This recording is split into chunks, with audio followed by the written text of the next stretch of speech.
Jennifer Tilly is looking down on 8-6 suited. Negreanu opens with ace-2 offsuit. That is a light but purposeful steal, using the ace as a blocker to reduce the chance he runs into a premium and leaning on position to realize whatever equity shows up later. Tilly answers with a re-raise. That choice is great against a suspected wide open because suited connectors play cleanly post-flop, deny cheap realization to the opener, and set her up to attack a player who loves to take flops. It's a little too small, Jen. Phil Locke is going to be upset with you after that raise size because it's too small. Last time I took advice from you, I lost the tournament. Sorry. Negreanu calls rather than four-betting. He keeps her range wide, carries the positional advantage into a pot that is not yet bloated, and quietly pockets the option to turn later cards into leverage, even when he misses. Okay, now I'm going to do the dunk bet. That's not a donk bet because you were the pre-flop raiser. Oh, okay, it's not a dunk bet. It's a continuation bet. A continuation bet. Tilly follows through for a small C-bet. The sizing stresses floats and gut shots and keeps her range comfortably uncapped. A lot of bad cards can come off, then I can just bluff raise the turn or something stupid like that. You could. Turn a pair into a bluff. I'm really good at that. It's one of my big things Bill Reynolds taught me. Negreanu does not have value, but he does have a plan. He calls to float, buying one more card and preserving the initiative advantage that comes from acting last. If she slows on the turn, he gets to tell the next chapter. If she barrels big, he can release cheaply and move on. The texture inches toward the middling wheelish territory that favors the caller. Tilly checks. That single check compresses her range away from very strong overpairs and toward one-pair hands and draws that prefer pot control. Negreanu seizes the mic with a bet. The number is not huge, but the message is loud. He denies a free card to overcards, pressures hands like ace-queen and king-jack that C-bet once, and begins building a story that can arrive at straights and two-pair by the river. His literal hand did not improve, however his distribution did, because the cards he credibly represent improved. Calling the flop to take it away on the turn is classic small ball pressure, and he executes it cleanly. This is the card that ties the room together, and the run-out connects squarely with the very suited connectors that defend 3-bet pots from the blinds. Tilly leads small. That type of sizing often functions as a blocker, a way to name a price with a hand that does not want to face a pot-sized bomb. To Negreanu, that looks like a door left slightly open. He chooses to kick it in and chips. The shove polarizes him to the straights and strong two-pair he has been representing since the turn. We probably have the same hand. Oh, so sick. You have 9-jack, right? Would that be the same hand as you have? Because if you did have that and you didn't call by now, it would be a little bizarre. You're in Jennifer Tilly's seat. You have the straight. Negreanu shoves over your small lead. What's your move, snap call, or an impossible fold? And why in one sentence? Best clear answer gets pinned. Oh, God. Oh, you have a 6? You raised me with a 6 out of position? No. That's crazy talk. Tilly folds. Daniel Negreanu kicks things off with Queen-Jack offsuit. He is raised to $2,800, but is up against Tony G with Ace-King offsuit. Action folds over to Tony G, who makes the call. Two strong hands going into the flop. Queen 6 Jack. King of the world. Check by Tony G. Tony G's missed. Daniel's going to fire with top 2. Bets 5,500. Tony G knows Negreanu would bet this flop even if he had nothing, but he decides not to go for a semi-bluff raise, and instead, he floats, letting Daniel tell his tale while he quietly waits for something on the turn. Tony has 2 overcards, even though they're no good. He's really only looking for a 10 to make a gut shot. There it is. Tony G tries to keep a poker face as he just hit his straight. He knows Daniel Negreanu is the best of all time at reading people. This is a critical moment to let Daniel continue building the pot. He checks, letting Daniel think 2-pair is the best hand here. Tony is in total control right now, patiently waiting for the right time to make his next raise get called. Daniel bets 14 grand. A raise to 50,000 by Tony G. A quick raise of 50,000.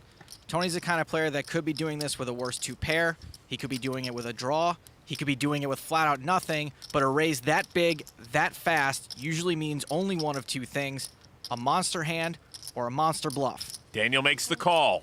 Tony using his hand to keep his mouth closed because it's probably watering right now. The river gives Daniel a full house. These two have been playing against each other at the highest level for 3 decades. Tony checks. Negreanu knows Tony has a straight, as you will see in his prediction at the end. He's not worried about being beaten here. He's just doing the math now. What's the number Tony G can't resist calling here? Bet 80. Negreanu makes it 80,000 to go. Snap call from Tony. Negreanu shows him the bad news, hands him the keys of the city. You had ace king. Yep. Well done, Daniel. Well done. You played it good. Nice dealer. Sorry, Tony, you played it good. Jennifer Tilly kicks things off with a pair of 5s. But she's up against Hachem with ace-king offsuit, who has raised to $2,500 in this crazy poker cash game. Daniel's out. Tilly, pocket 5s. Should be an easy call. She does. Surprise is one time, Ken, and just put the 3-bet in. It'll happen. Surprise Not with those cards. Are you feeling the peer pressure right now? You can't think of it like that. You have to think that $800 bought you goodwill at the table and possibly an invitation to be invited back.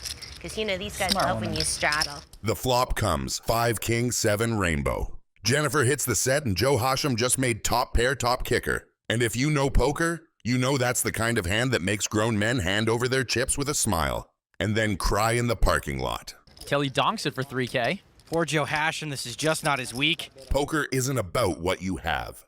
It's about what you represent.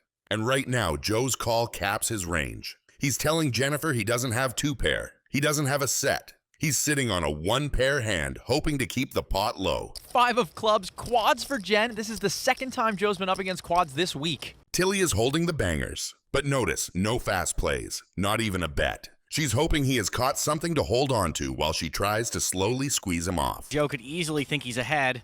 Obviously he does. He bets 6,500. Everyone at the table thinks she's the playful actress who overplays marginal hands. But right now, she's successfully turning that persona into pure profit. And Hachem, like most men would, falls for her trap. Jen min raises to 13K. By making it the smallest raise possible, she's given herself a good shot at getting called. And Joe does make the call. Jen's got quads and she's got herself a customer. Ace of diamonds, 2-pair for Joe. That is not a good card for him. 20,000. That's 20K. I call. And Joe calls. I call, Jen. You call? 4 of a kind again. Am I the king of quads today or what? Joe can't believe it. Really? Daniel Negreanu is looking down at 10-7 offsuit, but Seiver has raised to $1,300 with pocket 5s, and Hachem has called with Jack 10 suited. Uh-oh, this is Daniel's favorite hand, and it's actually gotten him into trouble in the big game before. Re-raises on the button to 5,200. He knows Seiver's range is wide and Hashem's flat is vulnerable. Even though it's his favorite hand, he's trying to play the players, not the cards. This raise is about letting them know that he's going to give them a hard time this hand if they decide to play along. Scott Seiver is really hoping Daniel has an overpair so that he has the right implied odds to make this call. Hachem folded, so heads up to the flop. King, deuce, queen. Seiver checks the best hand. Negreanu knows Seiver could easily have king-queen here after raising and then calling Daniel's re-raise pre-flop.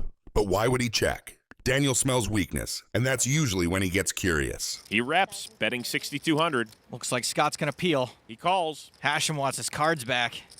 6 of spades on the turn. Seiver checks. Daniel still got just 10 high. This is one of the dangers of having a favorite hand. Daniel does not look like he's about to check. After just calling the flop and checking the turn, Negreanu is probably putting Seiver on a draw or the weak pocket pair he does indeed have. He's thinking, if I apply the right pressure now, Seiver might just fold and give me all the money. Daniel does fire that third barrel, making it 14,200 to go.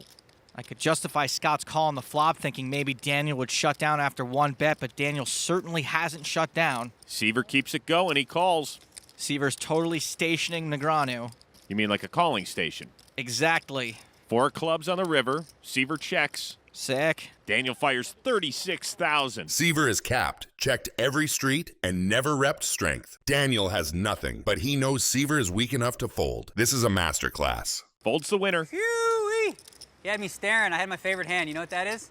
10-7? 7 of diamonds and 10 of clubs specifically. Can't believe I got away with a bluff. Phil Ivey is looking down on 8-6 offsuit. Vanessa makes it 25K with pocket 7's bread and butter early value that plays beautifully on low textures and keeps worse pairs and broadways defending. Artem overcalls, sweetening the price. Phil Ivey flats purposefully. 8-6 thrives deep and multi-way, makes nutted straights on boards early raisers hate, and carries just enough backdoor potential to pressure later streets. The flop falls low and connected. Artem checks and Phil fires 50K when checked to. Into 2 players and on a dynamic board, that stab credibly represents sets, 2-pair, and strong draws, while letting him realize his equity with the open-ender plus the 6 of clubs as a valuable blocker. Vanessa just calls with top set. Raising with narrow ranges to strong draws and made flushes later, calling keeps Phil's bluffs and semi-bluffs alive, invites Artem to continue, and disguises the real strength of her hand on a texture that can shift quickly. The turn is the 10 of clubs, completing the front door. Artem checks again and Phil barrels 150K. That card is a green light for continued pressure. If he's bluffing, the club gives him story and leverage. If he's value, he wants to tack sets and 1-pair hands immediately. The 6 of clubs in his hand trims the strongest flush combos Vanessa can have. Vanessa's call is disciplined. She retains all her full house redraws, avoids isolating herself versus made flushes, and keeps Phil's entire range pointed at a river decision. The river is the 4 of hearts. No new club appears, but one of Phil's key rivers does. The straight gets there. Phil Ivey, everybody. Best in the world. Cracks 7s with 8-6, the classic. While we wait for Phil Ivey to make his decision, please click the like button. It helps out a lot, thank you. He chooses 400K, a polarizing bomb that plays perfectly against the range Vanessa has represented by calling twice. Overpairs without a club, 7s that didn't raise, and some cautious club hands. With the 6 of clubs blocker reducing nut flush combos and a coherent story from flop to river, this sizing forces exactly the kind of uncomfortable, high-stakes decision he's been building toward all hand. She folds! She made that look so easy.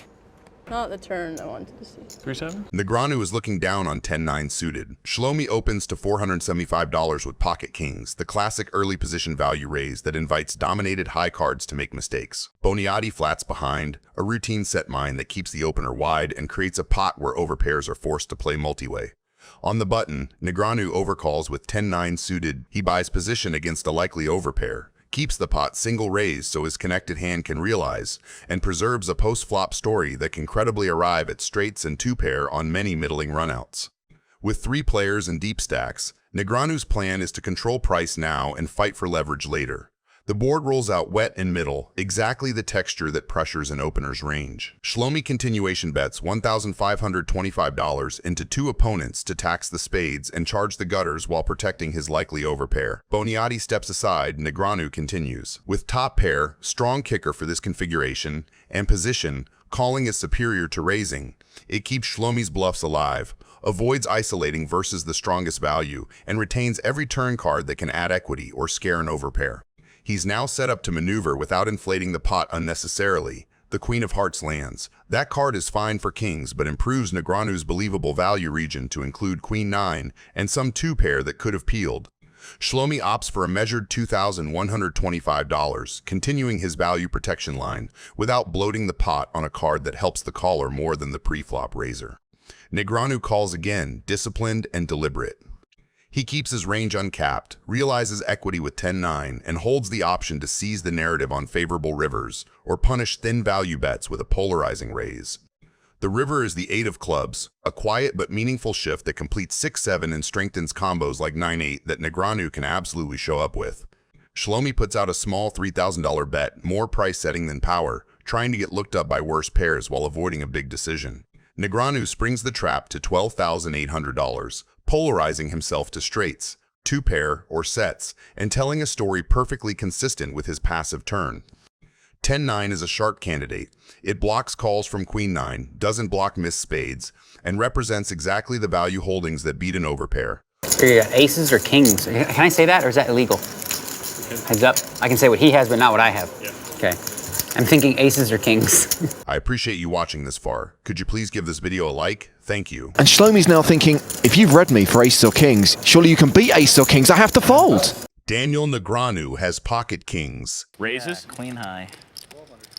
Queen high? He opens the pot to $1,200, a classic early position flex that targets the blinds and sets up a pot he can steer in position. Phil Hellmuth, smooth, calls, choosing pot control and range protection over a thin 3-bet. Eugene Katchalov comes along as well with ace-9, content to realize in position and take a multi-way flop against two ranges that can play face-up on ace-high textures. Katchalov checks the ace-high flop, protecting a top-pair hand with a middling kicker and letting the action declare itself. Negreanu checks behind. Pocket kings hate attacking into two players on an ace board, and the slow down keeps weaker hands and bluffs alive while controlling the pot.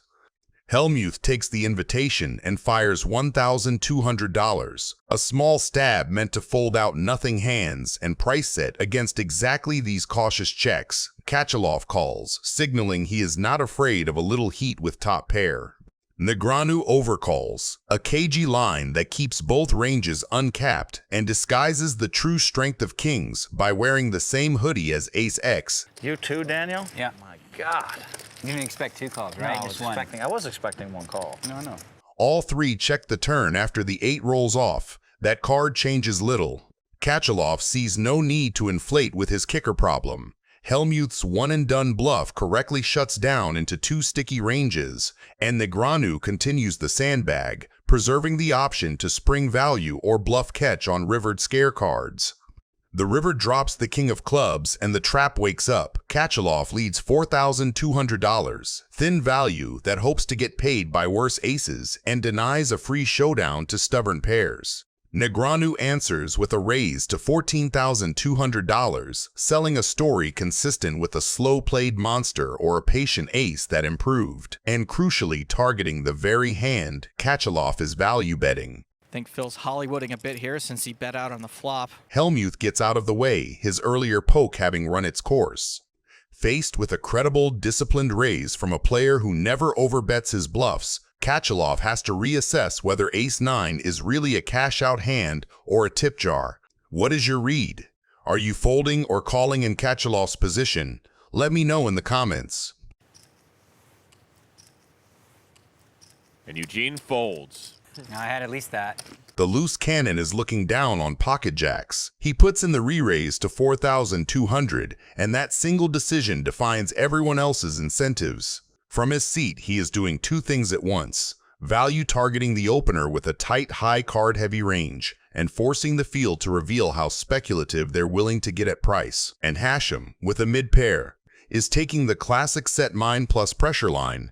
The price after a 3-bet is not perfect, but against 3 players, the implied odds get juicier, and 7s retain outs against almost anything. Okay, we all wasted time. We did our little, every one of us, we did the, we know we're calling. Yeah, whenever you called, everybody knew it was. We all know we're calling. It's just a little, we're trying to be like Jennifer Tilly there a little bit. Oh, yeah. The loose cannon has just connected in the strongest way possible and chooses stillness over fireworks. He does not need protection on this texture, and in a 4-handed pot, any bet from the pre-flop aggressor looks so credible that it will vacuum the air out of the room. By checking, he invites stories to bloom from worse hands and gives the field a chance to stab into a board they should attack. The turn brings the 4 of hearts, barely nudging ranges, and the checks roll to Hachem. Now he fires 12,000, smart, targeted pressure. He is keying on the universal fear of trips, punishing capped checkbacks, and leveraging position to buy folds from ace-highs and small pairs that hate life facing 2 streets. That's what you did last time.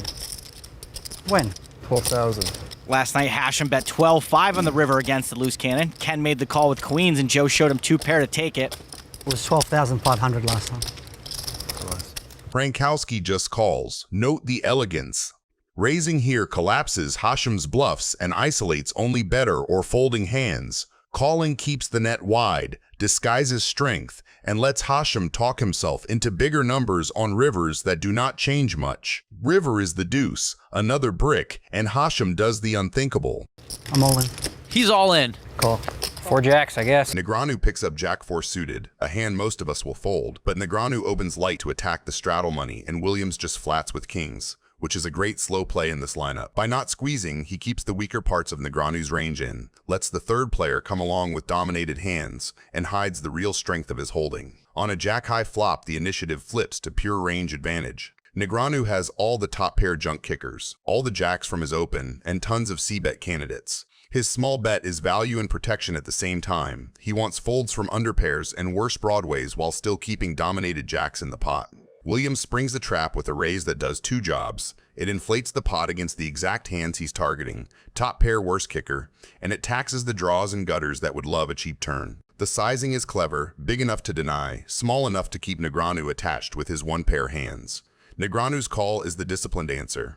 If he 3-bets, he isolates himself versus sets and overpairs. By calling, he controls the pot, keeps bluffs alive, and forces Williams to keep telling a story on later streets. The turn pairs Negreanu, and that changes everything. This is such a dirty card. I mean, who can really put someone on Jack 4?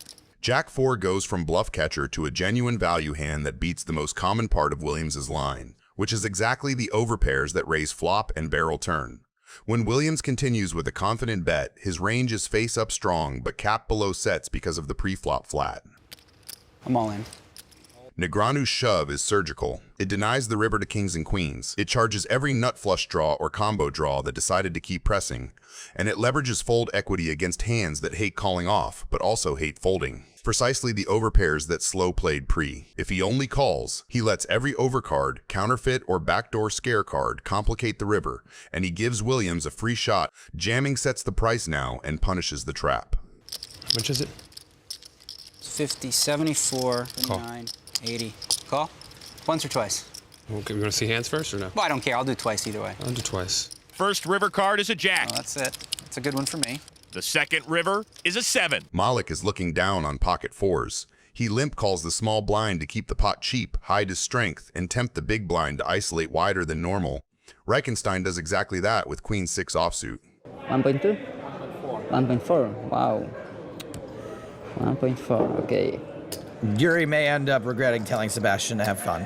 Malec's banter here is not small talk. It's deliberate downplay to make his range look weak and to encourage future barrels. On an ace-high 2-heart flop, the raiser is supposed to bet at a high frequency, so Reichenstein's C-bet is automatic. Malec just calls. Raising a set here would shut down bluffs and fold out a ton of hands that are willing to keep paying. The flat keeps his range looking like weak aces, small pairs, and heart draws.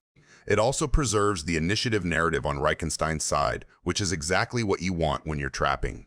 The turn brings the 10 of spades, a card that's better for the better story than for the callers. It adds overcard pressure to Malec's perceived ace-rag or pocket pair range and gives Reichenstein clean justification to keep firing with value and withdraws.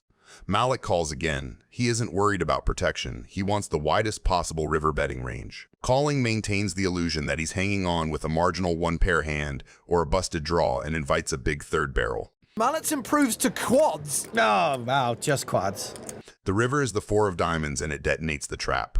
Malec upgrades from a set to quads at the exact moment his opponent is most committed to the bluff. From Reichenstein's chair, this is a perfect shove card with value and a great scare card for bluffs. Many weak aces should fold to maximum pressure and missed hearts are everywhere. He chooses a large bet to blast those hands out. The problem is credibility and blockers. Queen 6 with no heart blocks, nothing that matters. It doesn't remove Malec's full houses, quads, or even the strong ace-x that will call. Meanwhile, Malec's line of call arrives at the river with almost no natural bluffs and a ton of slow-played value. All in. He shoves. When he moves all in, he's perfectly polarized and his story is airtight. He let the big blind tell the tale on every street, then revealed the ending. He folds. Keating's looking down on ace-queen offsuit. Peter comes along with ace-7 suited, a hand that plays fine multi-way but is easily dominated by Keating's calling range. Stanley takes the button with Jack 10, a classic position hand that realizes equity well against 3 opponents. Keating flats pre-flop with ace-queen from the small blind instead of squeezing. Out of position and deep, that call invites dominated aces and worse queens to continue while avoiding a bloated pot against a raiser who can 4-bet. The flop favors ranges that arrived by calling. Keating's ace-queen makes second pair with the best kicker and holds the key blocker to Broadway. His call versus the C-bet is standard. Raising turns his hand into a bluff catcher against stronger kings and sets while isolating himself versus better. Peter's call with ace-7 is thin but defensible. He has bottom pair, an overcard, and backdoor hearts, and he wants to keep his range uncapped for later streets. Stanley's call with Jack 10 is mandatory. He has the best improvement potential with the open-ender and position. The turn ace changes the incentive structure completely. Keating now holds aces and queens and, out of position in a multi-way pot, checking is superior. Betting announces strength, repels worse, and makes it easy for a better ace like ace-king to play perfectly against him. By checking, he allows weaker aces and floats to fire or show down worse. Peter quietly improves to 2-pair, and he should notice how clean his value targets are. Aces that didn't connect with the king or queen, plus stubborn kings that hate folding. But checking has logic too. He controls the pot and traffic and preserves bluffs for the river. Stanley's check is the costly one. With Jack 10, he owns the nuts on a paired board that still grants him clear value from top pairs and combo draws. Letting it check through surrenders value and protection, and it exposes him to exactly what happens next. The board pairs again, and his straight gets stone dead. The river double pairs the ace and reorders the hierarchy.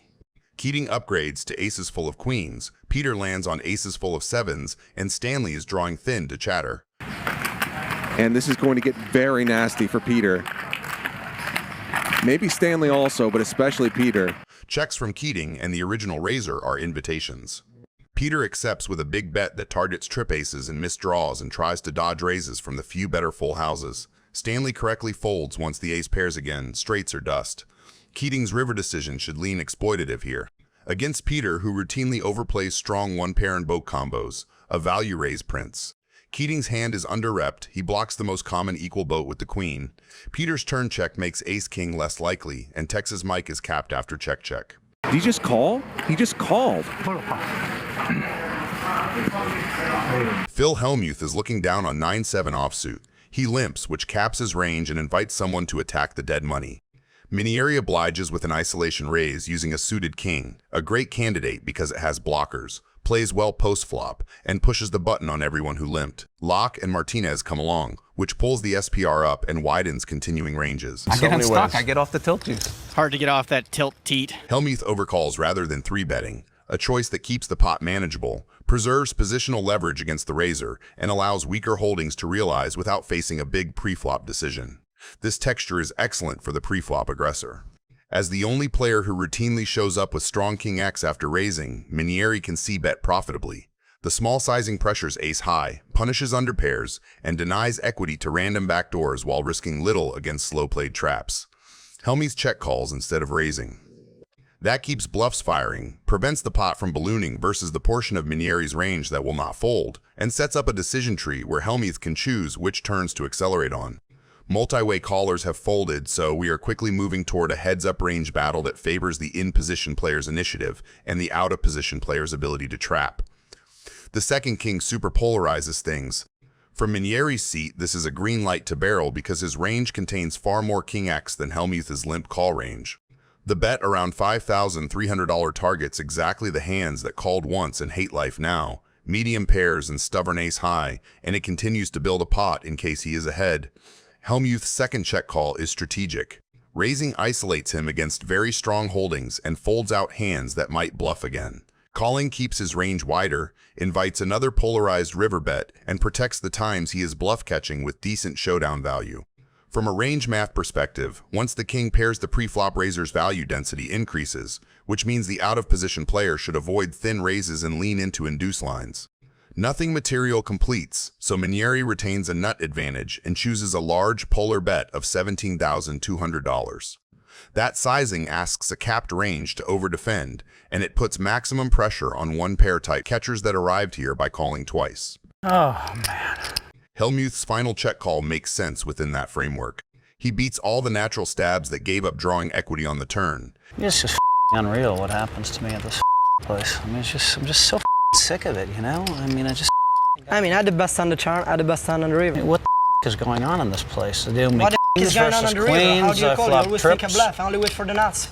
Negreanu is looking down on ace-jack offsuit. He opens to 400 and Torelli flats with pocket fives, a perfect depth and position call that set mines while keeping Negreanu's weaker aces and broadways in. Pocket fives thrive in exactly this configuration. Stacks are deep enough to realize implied odds, position is secured on the raiser, and there are aggressive players behind who may overcall and sweeten the price. Turning fives into a 3-bet would narrow Negreanu to a tough, high-card range and invite a 4-bet that forces the pair into a guessy spot or a fold. The flop comes queen 5-2 with 2 clubs and the initiative shifts. Negreanu has range advantage and fires 1,150, a small c-bet that folds out the air and taxes hands like ace-x without a club while still keeping dominated queens in. Over half pot into 4 opponents, this bet should come free with a drink at the bar because it is a little nuts. Torelli springs the value raise to 2,500 with middle set. It builds the pot, protects against club and straight runouts, and forces Negreanu to define his hand. Negreanu's call is the right kind of stubborn.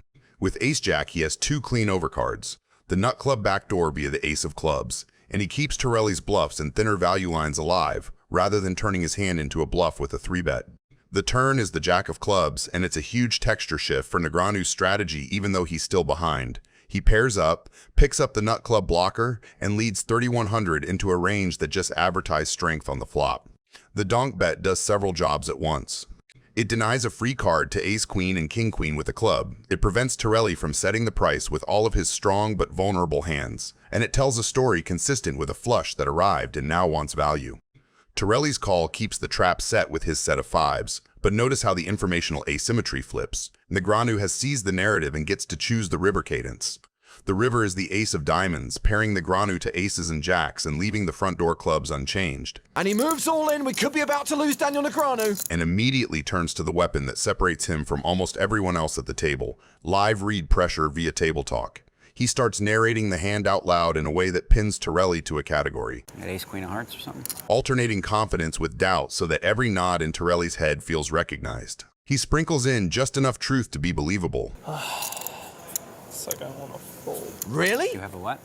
I want to fold. You don't have a fold? No, I want to fold. Oh, did you have ace, queen of hearts? Is that what you have? 'Cause that's kind of what I put you on.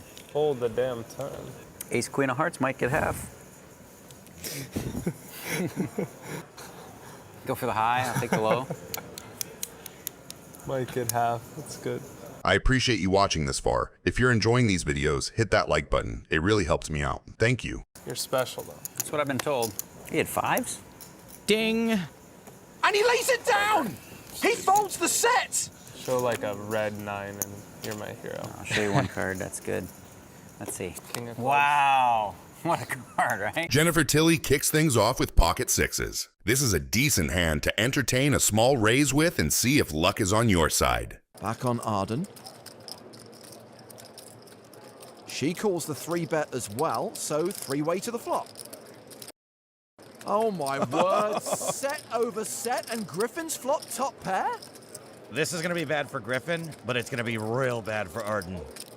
With the board that the flop delivers, everyone has something to bet about. But instead of that, Tilly and Choi decide to check. With that in mind, our weak top pair is trying to take control of the board by shooting a small bet of $2,500. Tilly is loving it because other than a set of kings, nothing else on the board beats her, and she would love to see this pot growing, so naturally she calls. Miss Choi, on the other hand, has a completely different plan. She is not waiting for the pot to grow. She is growing it herself. She does that by firing a $9,400 bet. Now Benger has a choice. Entertain this top pair, or realize the truth and just give up. Why is he so serious? He's like a goober 99% of the time.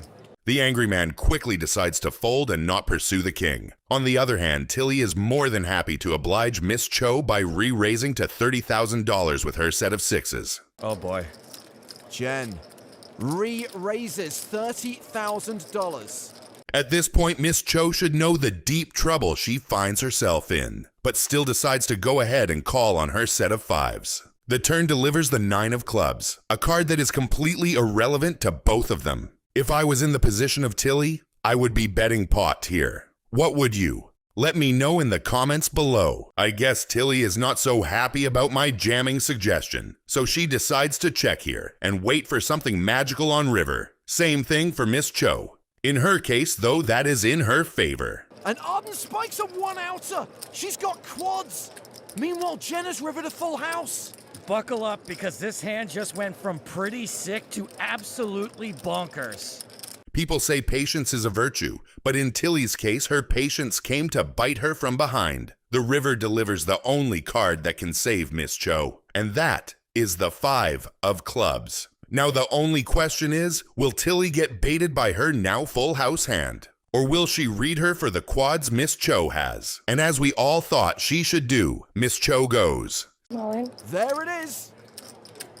This is not good. No, it sure isn't. If Jen calls, this will be the biggest pot of the game. Arden, do you have quads? Because it can't be quads. Does she know? I don't think you have kings full. And I don't think you have 9s full. You might have 5s full.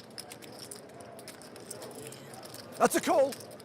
Our hero is holding ace-jack offsuit and has already raised to $2,500. Let's see where his aggression will take him and us. 6 tray suited, good enough to call for Daniel. Queen Jack for Alan Barry, who folds. It's a little tight, but he is dominated. And Reynolds folds. Also tight, both guys were out of position to the razor.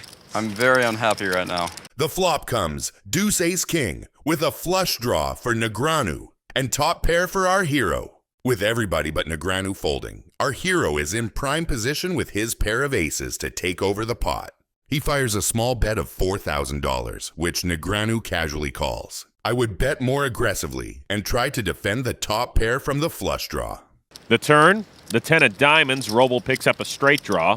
Daniel misses. This 10 on the turn is a tricky one. On one hand, it denies the flush draw, but on the other opens up the straight draw. Negreanu bets a bit over half the pot and is bluffing really hard and praying the river delivers him a flush. Let's hope our hero sees through his bluff and at least call. And call he does. With the top pair and a gut shot straight draw, it will be crazy to fold the hand. The river delivers another 10, which completely wrecks both of our guys' hopes. The only question is who will bluff trip 10s first. Daniel's got air, but if he wants to win this pot, he's going to have to use that air to blow Andrew off his hand. After a short consideration, Negreanu fires a bet of $18,000, which sits at a bit over half the pot. And that bet will trigger a huge blow-up from Tony G, who is not even in the hand. Negreanu's bet is big from the perspective of our hero, so he takes his sweet time to consider his next action, which is usually completely reasonable on a cash game table, but not when Tony G is in the picture. I'm going to walk out. If these guys are going to come here, waste my time, I'm going to walk out of the game. It's a joke. F***ing hell, he's thinking 20 minutes every f***ing hand he's playing. F***ing nit. Here comes floorman Tom Keane, who's received more airtime than Hoyt Corkins, who went broken 8 hands on the big game. All right, Andrew, we're going to go through the same thing. You play online, it's like quick. 2 seconds, bang, bang, they're pressing buttons. They come here, they freeze up.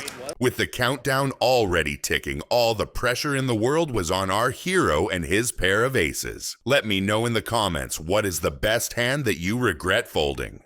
He folds. What? You're just not believable anymore, okay? Stop. Hellmuth kicks things off with pocket kings. He was getting a bad beat after bad beat on this table. So now his fortunes seem to be turning around. Hellmuth with kings now? Well, he's lipped it a bunch. Let's see if he keeps it balanced. Hey, come on, just min-raise it. Raise Oh it. my God, Raise it up why? to 8. After 3 folds, we reach Chamath with his king 4 suited. It must be his lucky hand or something, because he will call Hellmuth's bet. Unfortunately for him, though, Stanley, who is looking down on these juicy queens, is going to. Raise it. 5,200. There's the 3-bet. Just a call from Phil. No 4-bet. Getting the other people out. That's going to bring Keating in, I'm sure it does. Hellmuth is probably silently screaming from happiness on the inside. This 3-bet is perfect for him, and he snap calls it. The real question is, why would Keating and Chamath pay this steep price with such marginal hands? But that, I will leave to you, the viewer. The flop comes 8-7-8 rainbow. It might not be perfect because sometimes pair of 7s or 8s gets through this 3-bet to see the flop. But Hellmuth should be reasonably happy with how it turned out for now. Stanley bets $5,000 again, and this time out, only Hellmuth will make the call, with Keating and Chamath finally taking the smart and right option of folding those weak hands. And the queen on the turn! Oh, we're gonna see some steam! Gentlemen, I can officially attest to the fact that Hellmuth is probably the unluckiest player I have ever seen. This queen is about to wipe the calmness off of Hellmuth's face. The only question left is, will Choi play it so he extracts maximum value plus a bonus of Hellmuth's rage at the end? That 21. All right, 21,000. Wow.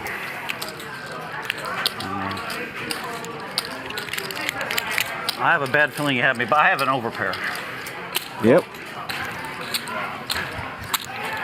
Come on, this motherfucking goddamn fucking queen. What's that? Mayhem kicks things off with pocket 3s. He raises to $400, but Nick and Francisco call with pocket 9s and king-queen suited. Thumbs up yet? Please do so. Wow. Whoa! Luda Chris also calls with pocket deuces. This hand is gonna be epic. Mike X looks at 5-4 offsuit. Not the best hand, but in a 5-way pot, I think it deserves to see a flop. YouTube. Uh-oh, I'll shut the hell up here. This is set over set against straight, against overpair. Dear Lord. Mayhem checks with his set of threes. Definitely not the most optimal play in a 5-way pot. Betting big and trying to scare away draws would have been the better play here. Huge one if the board does not pair. Nick bets his overpair. Here comes a raise. Mike X sitting there with the nuts. He's tanking, probably deciding how to get value without scaring everyone off. He doesn't want to make it obvious he's sitting pretty, but he also wants to get paid. It's a tricky balance. Does he slow play it or fire to build the pot? Tough call in this high-stakes moment. And Mike, what a cooler flop this is. Look at Luda. Whoa. Trying to figure out what the hell Mike could have here. Mayhem moves all in with his set of threes. He's probably thinking he surely wins this one. But with 2 sets already on the board, it's just one of those nasty spots where the cards align against him. Can't win them all. And this hand's a brutal reminder of that. 12, 13, 15. Puts the call in. Mike's got the straight and he knows he's ahead. But this much action, 2 big raises in front of him, that's the kind of thing that makes even the nuts feel sketchy. He's sitting there doing mental gymnastics while trying not to look too interested. I'm all in. He's gonna send it all in. Guess I already decided. Fuck me. All right, one time, call. Mayhem needs a 6, a 3, or running 7s. 7, 6, or 3 for Mayhem. Luda needs a 2. Otherwise, Mike's going to win an 89K pot. Oh my God. Wow. No, but Chris runs a massive side pot. Sorry, Mike. Wow. Oh, wow, you called the 6. That's so sick. Wow, that's so gross. Luda ends up winning in this hand. I needed that. Wow. If you want to watch more poker content, make sure to watch this video I specifically chose for you. Daniel Negreanu is looking down on 6-5 offsuit. He opens to $3,500. He wants position and initiative against 2 players who defend wide rather than a bloated pre-flop pot. Lock calls with ace-queen, choosing underrep over isolation. A 3-bet would narrow Negreanu and invite a 4-bet, while flatting keeps dominated aces and king-queen in. Oh, damn. Can't believe you put me in this spot, yo. You put in a bad spot right now, man. Kind of what I do. Tony G calls with 8-6 suited because closing the action lets a speculative hand realize cleanly when the pot goes street to street. Lock checks the rainbow flop to hand the mic to the pre-flop raiser, which is exactly what top pair, top kicker wants when it aims to harvest bets. Negreanu bets $6,500, not to scoop immediately, but to declare range, fold out the air, tax king highs and medium pairs, and force the callers to wonder if he truly owns the ace. Lock calls rather than raise because inflating now isolates a narrow, strong continue range. Calling keeps Negreanu's bluffs alive. No outs. It's not good. Tony folds once bet and call collapse his floats and weak pairs, and Lock is suddenly under-repped with the deck on a string. Lock checks the paired ace turn to continue disguising strength and to invite another barrel on a card that supercharges the raiser's story. Negreanu bets $9,000 because if you told the ace on the flop, you must keep telling it here. The second stab squeezes King X and pocket pairs that now fear trips and stays perfectly coherent with an ace X value line. Lock calls again. A disciplined slow roll of information. Ace-queen sits far ahead of Negreanu's c-betting region. The texture offers no front door draw to miss, and letting Negreanu keep writing is the highest EV path. Violent call. Violent. Knock the ace out the park. Lock checks the river jack for a 3rd time to finalize the inducement and cap his line in Negreanu's eyes. Negreanu fires $28,000, a polarizing closer, trip aces or nothing, and 6-5 is a tidy bluff candidate because it unblocks the folds he wants. Pre-flop, I was like, does he have 2 kings? But I can't fold, can I? I have too big a hand. You have the trip aces. Negreanu bets more than half the pot after you checked. What's your move? Do you call his bluff or believe him and fold? And why in one sentence? Best clear answer gets pinned. I feel like I'm paying you off, but I don't know if I can fold. I don't think I can fold, Daniel. Daniel, son. Me not strong. may not know how to fold. There's the call. Oh, you want it to fold so bad, too. You got it. Negreanu is looking down on pocket deuces. Luca opens to 30K with pocket nines, a bread-and-butter early raise that covers a wide band of low and middling boards and pressures the offsuit broadways behind him. The hand wants callers who show up with overcards and then miss. It also doesn't mind playing smaller pots where it can value bet cleanly across safe runouts. Negreanu flat calls with pocket deuces. Small pairs love this configuration. He has position to control price. Stacks are deep enough to realize implied odds, and keeping it single raise preserves all the set and wheel runouts that print against one pair. Turning deuces into a 3-bet would just funnel Luca into strong overpairs and invite a 4-bet. Calling keeps the deck wide and the story flexible. The flop comes low and connected, exactly the texture where the caller can credibly have all the sets and the occasional 4-2 or 6-5. Luca makes the routine range C-bet for 28K. On this board, the small size folds out pure air, taxes random overcards like ace-queen, and keeps worse-made hands honest without bloating the pot or polarizing his range. Negreanu's raised to 95K. From this configuration is perfectly believable. He's repping sets, 2-pair like 6-5 suited, and some straights. With deuces, he isn't spinning it. He holds a live gutter to the wheel plus 2 cleanouts to a set, so he's applying pressure with real equity while seizing the narrative. The sizing forces overpairs and top pairs to define themselves now, rather than getting a cheap turn that could punish them.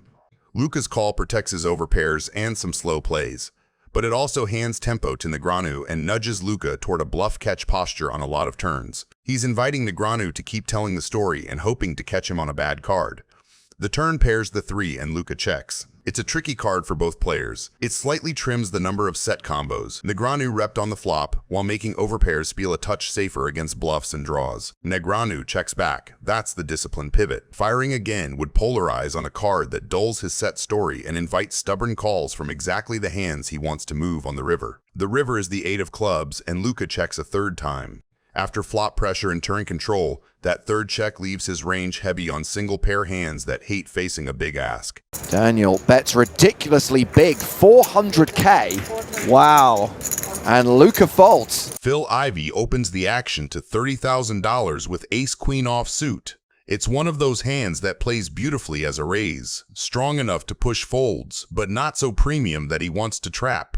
With Ivey's reputation, this sizing also tells the table he could have anything from suited connectors to monsters, which keeps opponents guessing. Antonio calls with 10-9 suited, a hand designed to punish big aces if it connects in sneaky ways.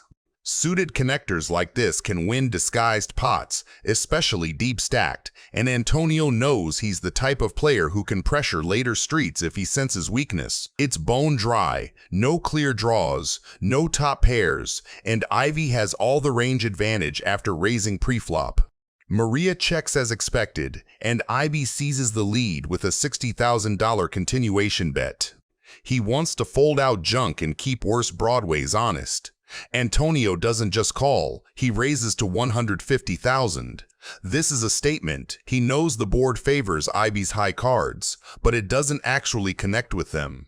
A raise here puts maximum pressure on 1-pair hands and tests whether Ivey is really holding aces, kings, or a hand that can keep going. Maria steps aside quickly, leaving Ivey to make the decision. That flat says everything. He isn't buying Antonio's story, and he wants to keep him firing. The turn brings the 5 of diamonds. It's a card that shifts the landscape slightly, giving straight possibilities with a 4 and bringing in the backdoor diamond draw. Ivey checks, staying consistent with a range that could easily include strong aces or even slow play pairs. Antonio bets $152,000, a continuation of his aggression that looks perfectly credible. It tells the story of a big pocket pair protecting itself, or even a set that doesn't want to give free cards.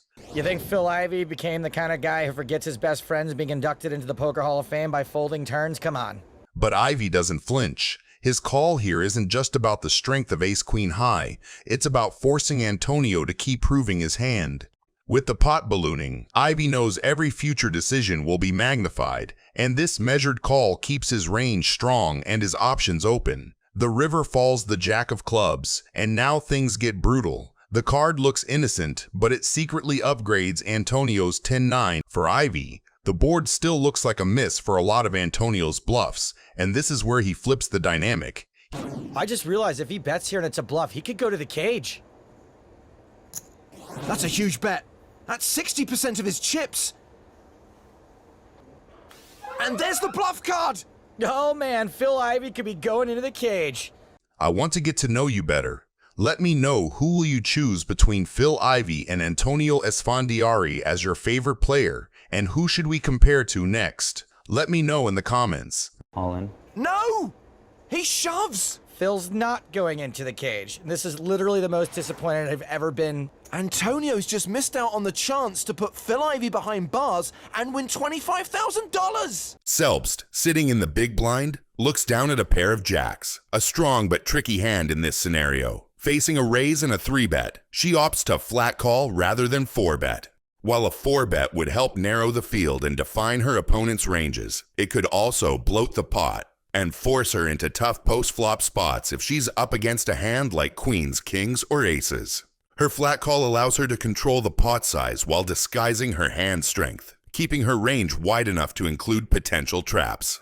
The flop lands Queen 2 Jack, and Selbst couldn't have asked for better. Her pair of jacks connects perfectly, giving her middle set and a commanding lead in the hand. Chen, holding Ace-Queen suited, flops top pair with backdoor flush and straight draws, making his hand strong but significantly vulnerable to Selbst's concealed strength. Selbst leads out with 80,000 bet, a sizing that achieves multiple goals. It builds the pot while extracting value from weaker hands like top pair or speculative holdings with equity. Importantly, her bet disguises her hand's full strength. Opponents may interpret it as a standard value bet or even a semi-bluff.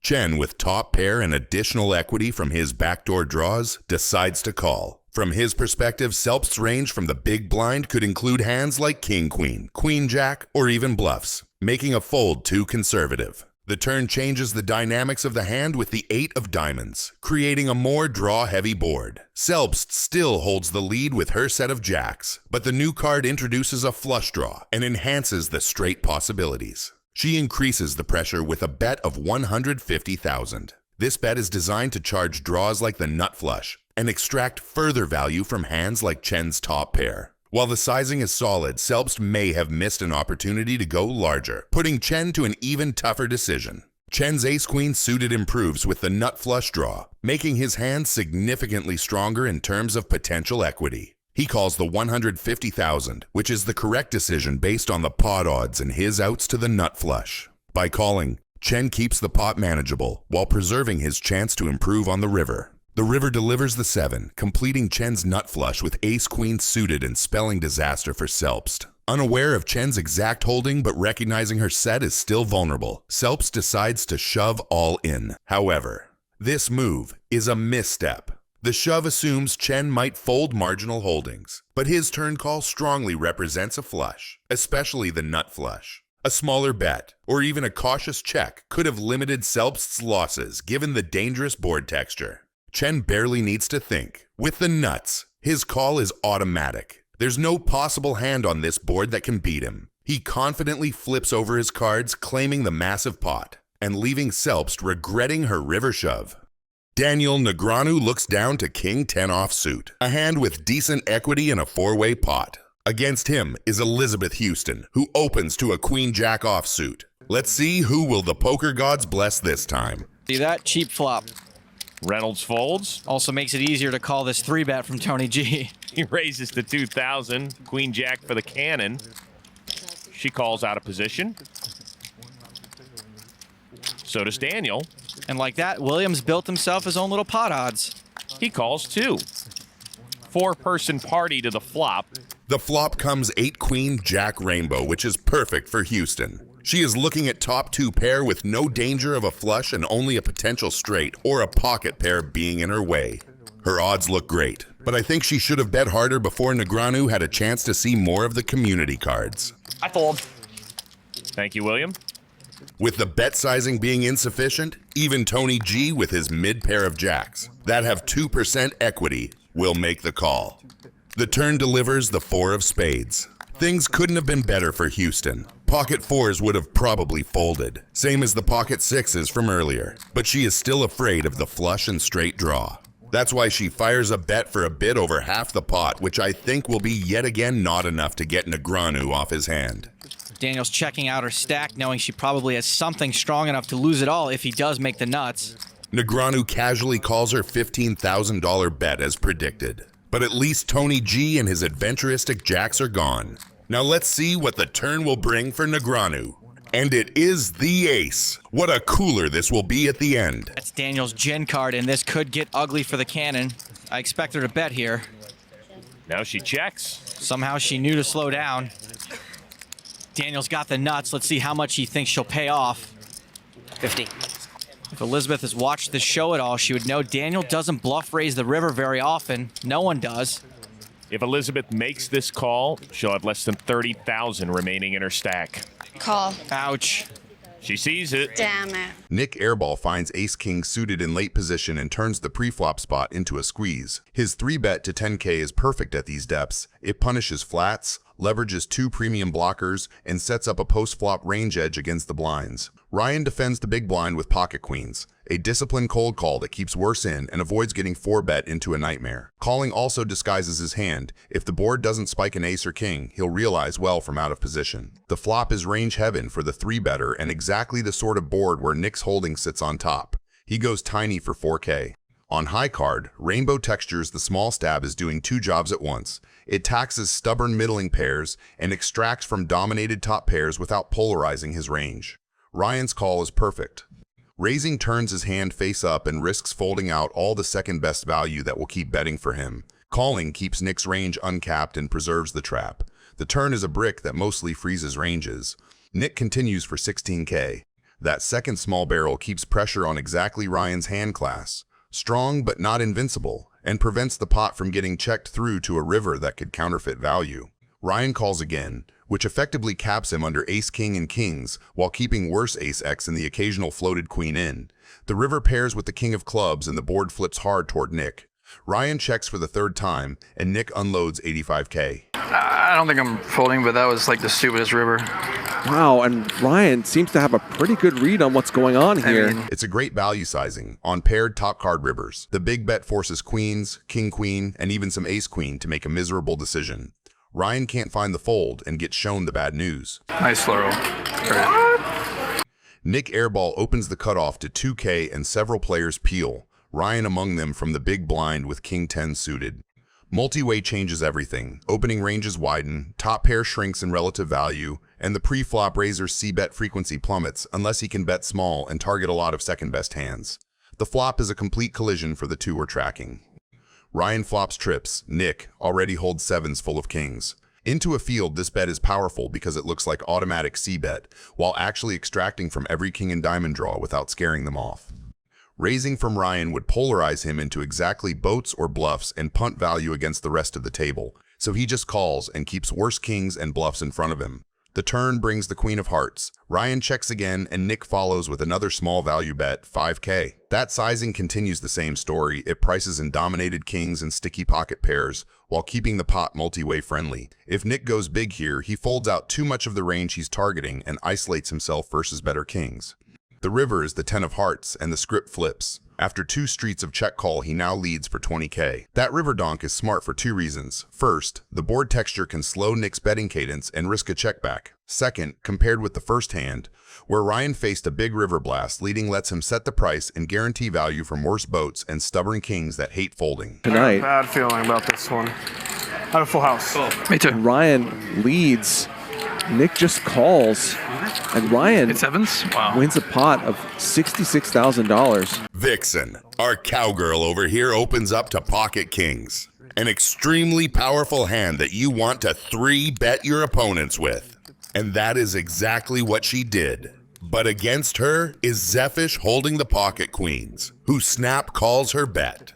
Now only the cards will decide who will win this one. It's time to deal the flop. Vixen, 2 kings. Get her. With a massive 3-bet. Zefish, the queens.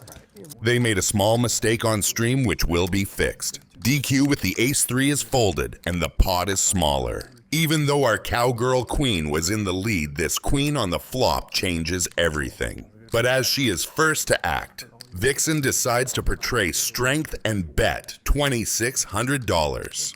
Zefish thinks for a second, so he doesn't reveal that he is holding the current nuts and casually calls Vixen's bet. I would have 3-bet her here for sure. And a king on the turn! Set over set! 14K in the pots! It's in! The money's in! That turn all but guarantees Vixen's win. Zefish only out is to make quads, and as you can see, there is only 2% chance of that happening. Now Vixen has only one question, and that is, how much does she bet? She takes 39 seconds of thinking before going. All in. There's the all-in Zefish and a snap. What a disaster! $32,000 in the pot. I always go once. Yeah, sure. Vixen calls for one time. Nice, huh? And the river breaks. Finishing a long video like this shows real dedication. Thank you. If you'd like to keep following along with the next videos, click the like and subscribe buttons.